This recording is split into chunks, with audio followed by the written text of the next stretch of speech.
안녕하세요. 금요사건 파일 디바제식합니다.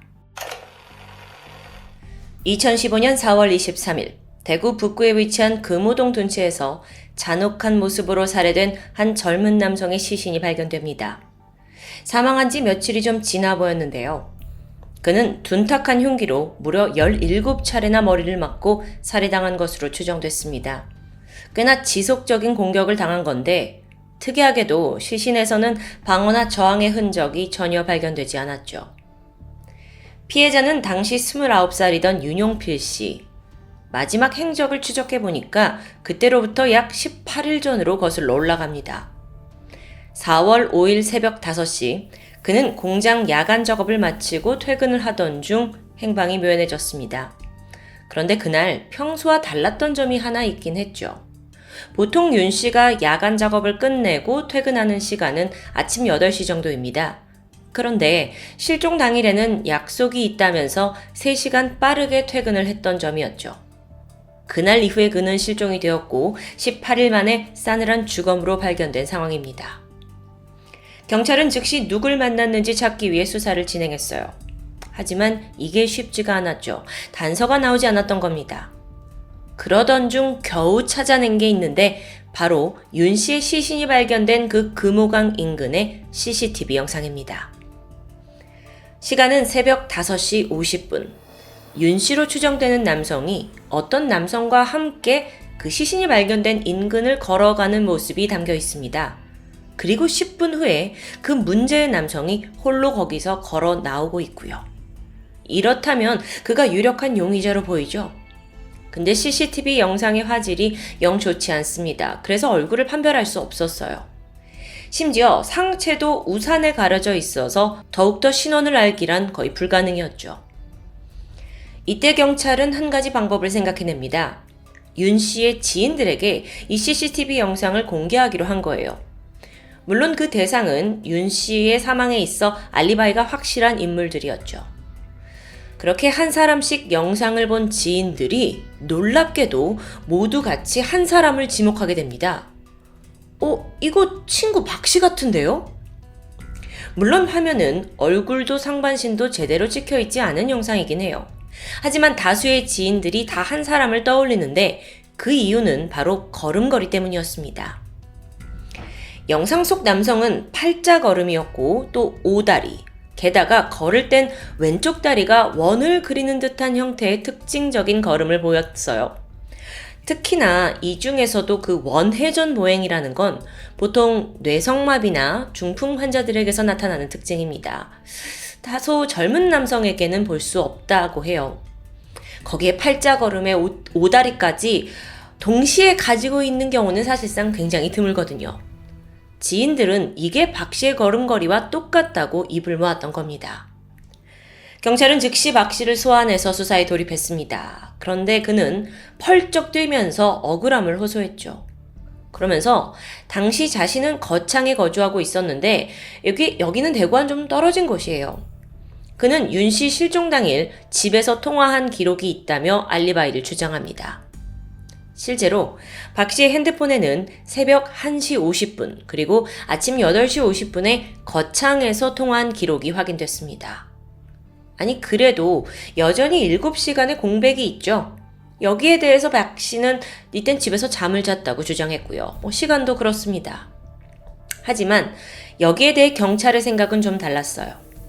거창에서 대구는 차로 편도 1시간 정도 소요되는 그닥 멀지 않은 거리입니다. 경찰은 박 씨가 그 7시간 동안 대구로 이동해서 살해를 저지르고 왔을 가능성도 염두하게 된 거죠. 아니 그렇다면 범행 동기가 있는 걸까요? 윤 씨와 박 씨는 중학생 때부터 친한 15년지기 친구입니다. 사건 2달 전인 2월까지 둘은 함께 살았을 정도예요. 이때 쇼핑몰을 같이 운영하기도 했는데 사업은 실패로 돌아갔지만 두 사람의 우정은 여전히 잘 유지되고 있었다고 합니다. 겉으로 봤을 땐 문제가 없어 보였으니까요. 그러다가 새로운 사실이 드러나게 되죠.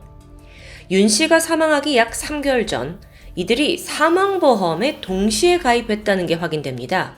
심지어 서로를 수익자로 지정해둔 상태예요. 그러다 얼마 지나지 않아서 박 씨의 사망보험금은 보험료 미납으로 해약이 됐습니다. 반면 윤 씨, 죽은 윤 씨의 보험금은 계속 납부되고 있었고요. 여기서 한 번 더 충격적인 부분이 있는데 놀랍게도 납부자, 그러니까 돈을 낸 사람이 다름 아닌 박 씨입니다.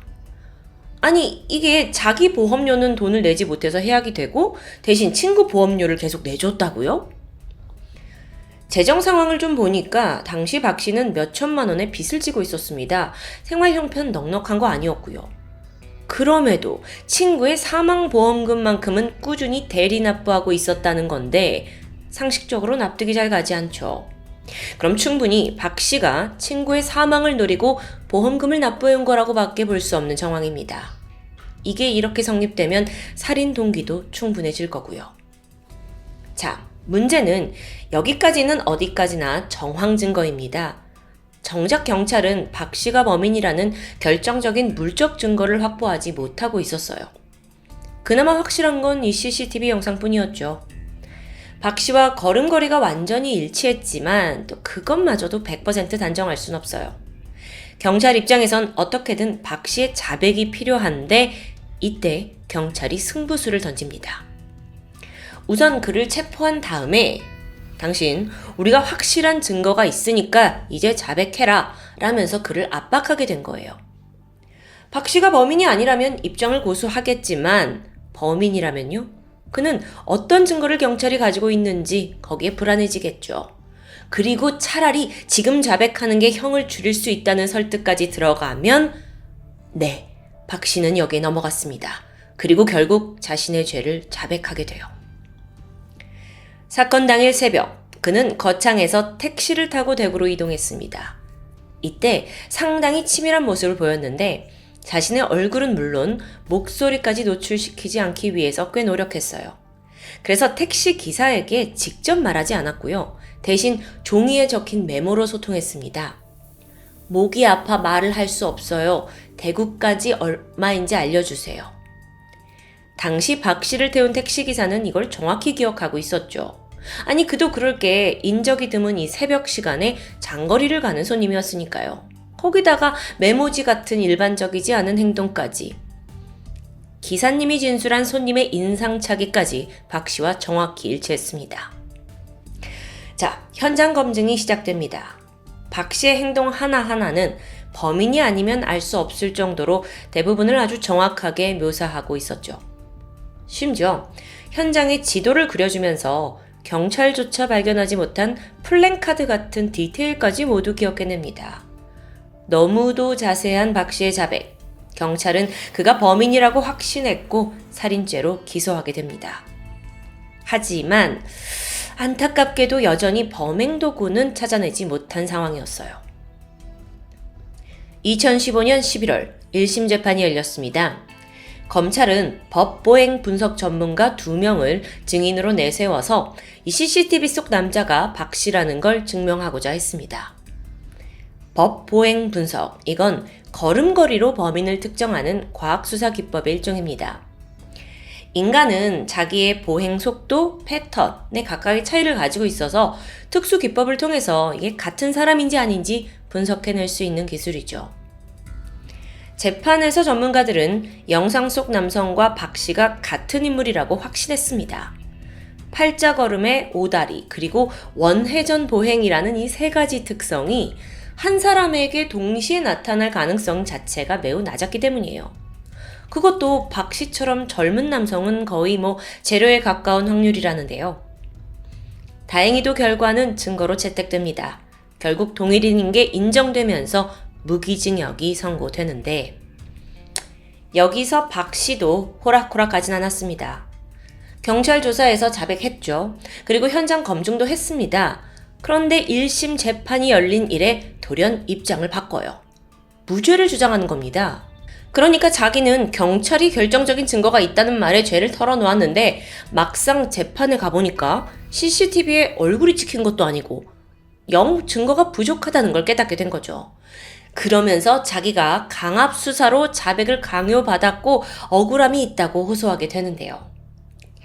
여기에 쉽게 당할 경찰도 아니었죠. 진술 과정을 모두 녹취해뒀거든요. 안을 보니까 강압적인 수사 정황은 없습니다. 아니, 무엇보다도 박 씨가 자백한 내용이 범인이 아니면 절대 알 수 없는 아주 자세한 것들이었어요. 그럼에도 박 씨는 굴하지 않았죠. 심지어 SBS 그것이 알고 싶다에 자기가 지금 억울하게 누명을 쓰고 징역을 살고 있다는 내용을 제보하기까지 하는데요. 그 R팀은 이 편지를 받고 방송을 제작하기 시작했습니다. 근데 파면 팔수록 제작진조차 박 씨가 범인이라는 것을 확신하게 되는데, 그래서 결국 최종적으로 방송에서 등장한 프로파일러들은 모두가 입을 모아서 박 씨가 범인이라고 분석하는 내용으로 결론이 났고 송출이 됩니다. 여기에서는 특히 박 씨가 보낸 그 편지 내용에 좀 더 주목했어요. 자백을 하고 봤더니 제출된 CCTV가 확실한 증거물이 아니다 라는 점에서 특히 억울함을 호소하고 있었죠. 한마디로 본인이 보기에 증거 같지도 않은 증거로 내가 죄를 술술 풀었다 라는 뜻이 되겠죠. 2016년 5월입니다. 그리고 8월에 상고심까지 열리게 돼요. 모두 원심이 그대로 유지되면서 박 씨는 무기징역을 확정받았고 현재까지 국내 교도소에 복역 중에 있습니다. 이 사건은 국내 최초로 법 보행 분석 결과가 증거로 채택된 사례입니다. 사실상 자백 외에는 그를 범인으로 볼 만한 물적 증거가 단 한 가지도 없었어요. 흉기도 나오지 않았고요. 분석 결과가 결정적인 역할을 했던 거죠. 여러분, 아무리 이 사람이 범인 같아도 현실적으로 DNA나 흉기 같은 직접 증거가 없으면 자백을 한다고 한들 유죄 판결이 쉽게 내려지지 않습니다. 판결은 증거주의로 내려지니까요. 이러한 상황에서 볼 때 법보행 분석이 단독 증거로 채택되었다는 건 국내에서 매우 희박한 케이스였습니다. 왜 그러냐면요. 이 법보행 분석이라는 게 사실 지문처럼 완벽하게 한 인물을 특정짓기가 현실적으로 어렵기 때문이에요. 우연히 걸음걸이가 비슷할 수도 있는 거 아니냐? 이렇게 생각할 수 있으니까요. 이번 사건은 사실 좀 운이 좋았는데요. 박 씨의 걸음걸이가 지나치게 특이했기 때문에 빛을 발했다고 볼 수 있겠죠. 물론 정말 비슷한 걸음걸이를 가진 제3자일 가능성도 있기 때문에 판결에서 재판부도 많은 갈등을 했다고 전해집니다. 한편 감옥에 있는 박 씨는 여전히 억울함을 호소하고 있습니다. 근데 그 억울함은 자기가 정말 결백해서가 아니라 물적 증거도 제대로 없는데 내가 범인으로 지목된 거다라는 것에 대한 불만이었죠. 참고로 앞서 윤씨 시신에서 방어나 저항의 흔적이 발견되지 않았다고 언급했었죠. 이 말은 즉 자기를 해할 사람이라고 생각지 못했던 친구가 공격했다는 의미로도 해석될 수 있습니다. 끝까지 자신을 믿었던 친구였지만 보험금을 노리고 잔혹하게 살해한 범인, 그러고도 억울하다고 항소하고 또 방송에까지 제보하는 악랄한 인간. 부디 박 씨가 평생 괴로움에 찌들어 살길, 그리고 앞으로도 더 발달한 수사기법으로 이런 범죄자들의 거짓말과 오류가 시원하게 밝혀지게 되는 날이 오길 바라고 있습니다. 지금까지 금요사건 파일 디바제식합니다.